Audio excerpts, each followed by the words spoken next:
If you took a walk down your own street, what would you see? Houses, cats, buses, Cars, trees. lampposts, corner shops, bins, bus stops. Use a ballpoint pen and draw an image on your foam board.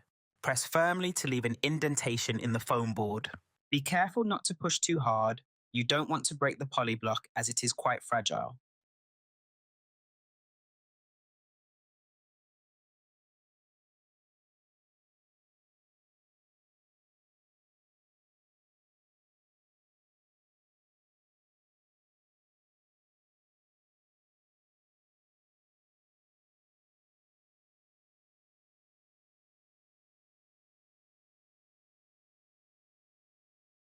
Carefully cut out your foam drawing using scissors.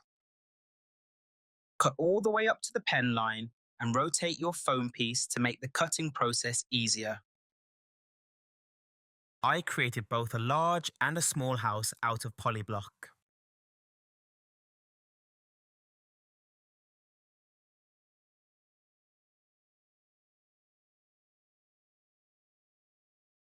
I also created a tree design for my street.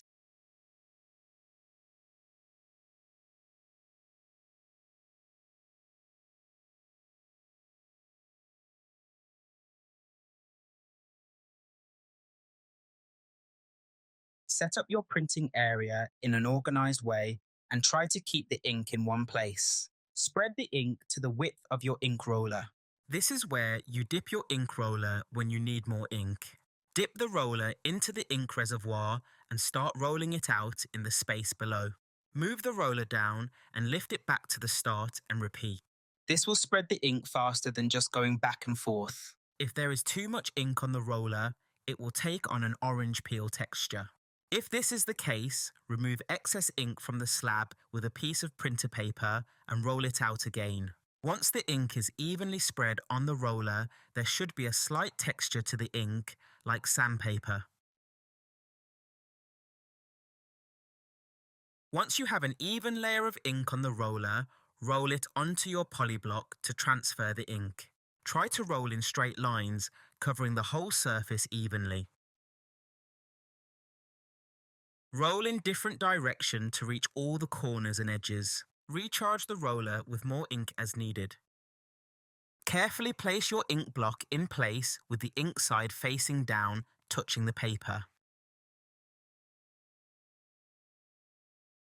Rub over the back of your own polyblock shape with a clean ink roller.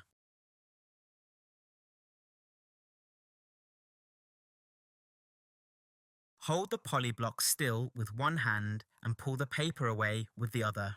By pulling the paper away from the block and not the other way around, you are less likely to break your block. Your task today is to aim to create a repeated pattern with your polyblock. Use 3 colours to create a sense of balance.